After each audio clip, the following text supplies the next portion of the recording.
working tool. Anagrams.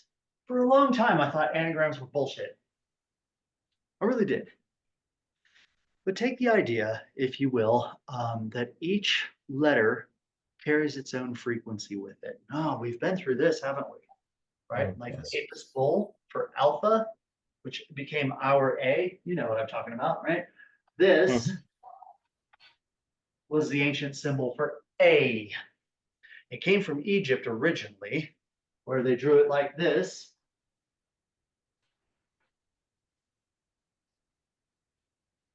Bull. Can't see it because I'm in the way. Yeah, Yeah, they drew it like a bull. And then the Phoenicians got a hold of it and drew it like this because it's simpler and easier to do, especially if you're like, chiseling letters in as opposed to carving them in.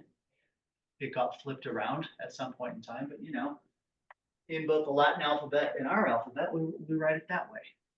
We've lost a lot of the essence of it, but it originally had a frequency.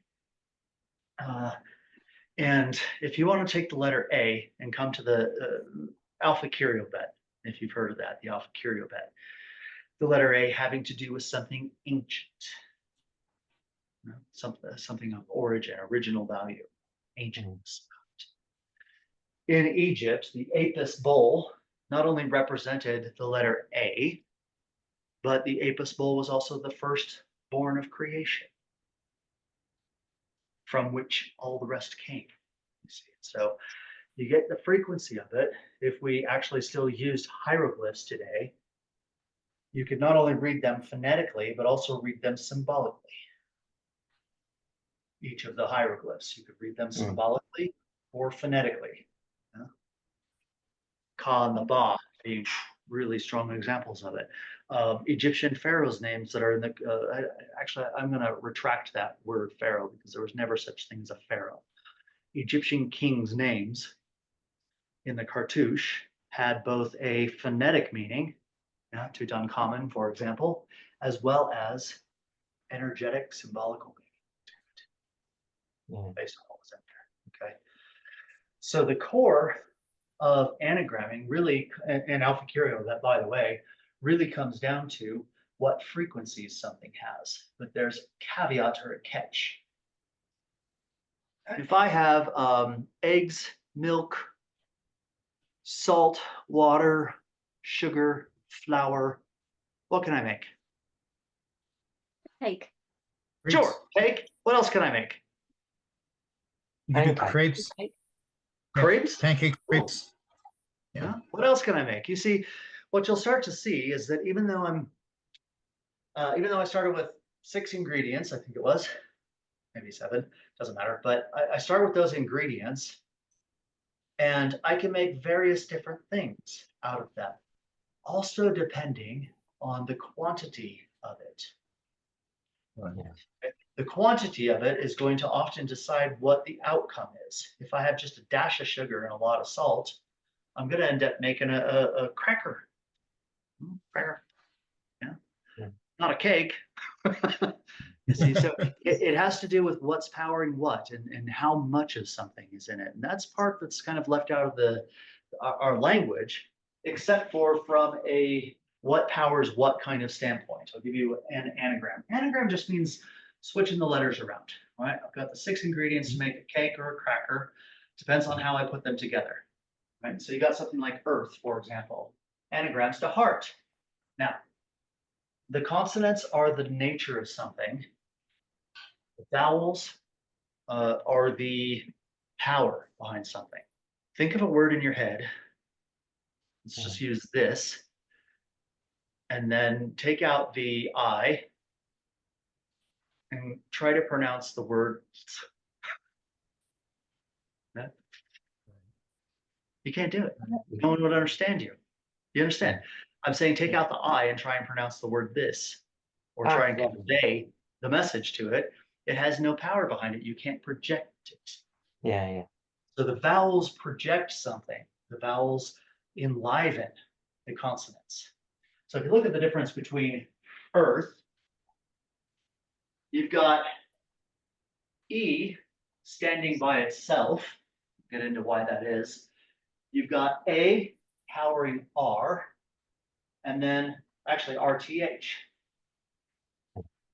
So A is really the major aspect of this. In this, you've got H standing alone, E powering A powering R, or RT, I should say. And that's the nature of heart. I'm not going to solve it for you, but understand what I'm getting at is that the reason why there's a difference conceptually between earth and heart has to do with what's powering what. When you said for earth, the E stands by itself, and heart, H stands by itself. Why do you describe it in that way? Well, specifically in this case, it's because of the connection, this kind of connection. One that we don't have anymore. It's that particular the word. A and the E stuck together, Yeah. But in the example of making a cake, not everything mixes with everything. For example, salt isn't going to mix with flour, but it will mix with water. Okay. And so sometimes things stand on their own, like flour would be the binding agent, as would egg, but sometimes things stand on their own, and sometimes they mix with one another. Sometimes one thing powers another thing. Anyway, it's a hint into it, okay? I can't confirm this, but they said that astronauts had to have pacemakers or some way to continue, to keep their heart beating once they left the atmosphere of the Earth. I don't know if it's true. I haven't looked it up, but I can see that if it is true, that there is kind of a correlation between heart and Earth, although there's many other better ones, but it's a curious one. Can you see what word I have up here? No, it's a bit small. It's production. Reproduction. Always means a repetition. Okay, so in this example, it's a repetition of production. Reproduction. Yeah. And you get certain combinations of letters like this that you can actually separate out when you're anagramming something. All right. Yeah. So if you anagram this around, you get a repetition of rod into cup. Rod into cup. A repetition of rod into cup is reproduction. Well, yeah, right. And if you get rid of that, then it's just production. Now tell me there's not some correlation there. I mean, it could actually very well be random. Eventually, you do something enough times and it's going to end up looking the way that you want it to. But once you begin to anagram words, just like figuring out their root numbers or which house they belong to, anagramming words is another brilliant tool to be able to see the flavors and frequencies that are surrounding a word.